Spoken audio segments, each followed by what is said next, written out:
रुपौली उपचुनाव को लेकर महागठबंधन के बीच खींचातानी की स्थिति बन गई है। एक तरफ बीमा भारती ये दावा कर रही हैं कि एक बार फिर से मैं ही रुपौली विधानसभा में चुनाव लड़ूंगी।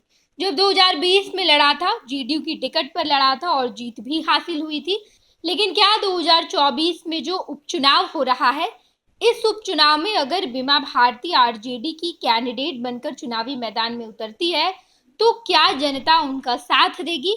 क्योंकि पूर्णिया लोकसभा सीट का नजारा बिल्कुल ऐसा कह रहा है कि वहां का जनाधार बीमा भारती को स्वीकार करने से इनकार कर रहा है। इन सब के बीच बीमा भारती ने ये दावा किया है कि कार्यकर्ता बिल्कुल तैयार है, पार्टी ये फैसला लेगी कि आखिर क्या करना है, हम तो चुनाव लड़ेंगे ही। इसके अलावा लेफ्ट पार्टी भी यानी कि सीपीआई भी ये कह रही है कि हमें भी चुनाव लड़ना है। सीपीआई 2020 में भी रुपौली विधानसभा से चुनाव लड़ी थी, हालांकि जीत हासिल नहीं हुई। वहां से जेडीयू की कैंडिडेट बीमा भारती को जीत मिली, लेकिन बीमा भारती ने जेडीयू से पाला बदलकर आरजेडी का दामन थामा और उसके बाद पूर्णिया लोकसभा सीट से चुनावी मैदान में भी उतर आई।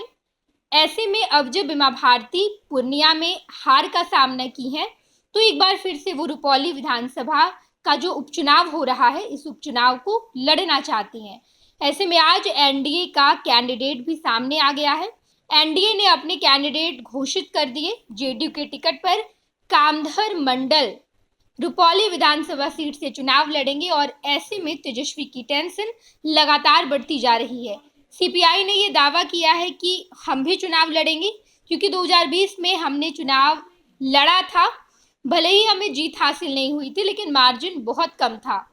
लोजपा के भी कैंडिडेट सामने आए थे जो दूसरे नंबर पर थे। 2020 के विधानसभा चुनाव की हम बात कर रहे हैं, लेकिन अब जब रुपौली में उपचुनाव हो रहा है तो ऐसे में एनडीए ने जेडीयू के टिकट पर अपना कैंडिडेट उतार दिया है। कामधर मंडल वहां के कैंडिडेट होंगे। दूसरी तरफ बीमा भारती ये दावा कर रही हैं कि हम भी चुनावी मैदान में होंगे और ऐसे में सीपीआई ने भी अपने राज्य स्तर की बैठक की और इस बैठक में ये फैसला लिया कि हम कैंडिडेट उतारेंगे।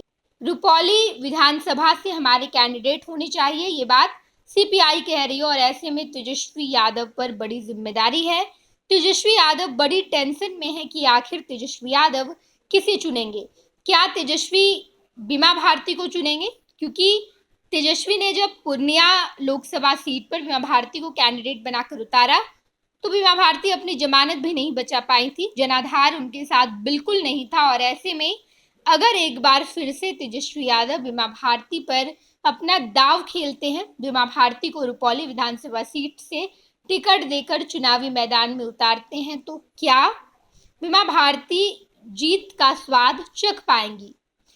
ये संशय है, क्योंकि पप्पू यादव ने भी साफ तौर पर कहा कि कैंडिडेट कोई कांग्रेस का हो तो बेहतर हो। अगर बीमा भारती होंगी तो पप्पू उनके खिलाफ में खड़े होंगे। पप्पू यादव का जनाधार पूर्णिया में कितना ज्यादा है, ये इस बार के लोकसभा चुनाव के परिणाम से साफ तौर पर देखने को मिला।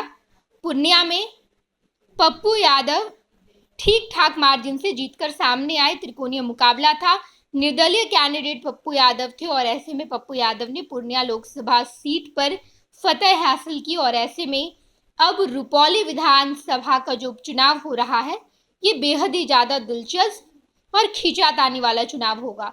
हालांकि एनडीए ने जेडीयू के टिकट पर अपना कैंडिडेट घोषित कर दिया है और अब महागठबंधन की बारी है, यानी कि इंडिया गठबंधन की बारी है। देखना दिलचस्प होगा तेजस्वी क्या बड़ा फैसला लेंगे।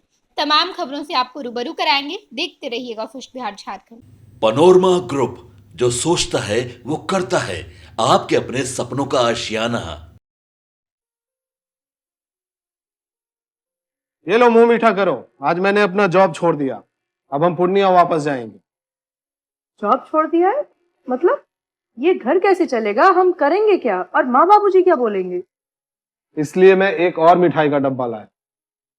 अपने बिजनेस के लिए लोन अप्रूव हो गया। अरे लोन अप्रूव हो गया वो तो ठीक है, लेकिन पूर्णिया में हम रहेंगे कहाँ? अपना घर भी तो नहीं है वहाँ। इसलिए तो एक और मिठाई का डब्बा अलग से लाया हूँ। हमने पूर्णिया में घर ले लिया है, पूर्णिया के ई होम्स पैनोरमा में। पूर्णिया में पैनोरमा ग्रुप लेकर आए हैं ई होम्स पैनोरमा। बड़ा घर, आलीशान जिंदगी, और अत्याधुनिक सुविधाओं के संग अरे अरे, अब क्यों मुंह मीठा करवा रही हो? क्योंकि हम घर वापसी जो कर रहे हैं। घर वापसी की खुशी पूर्णिया में ई होम्स पैनोरामा के संग। E Homes Panorama, luxurious lifestyle redefined.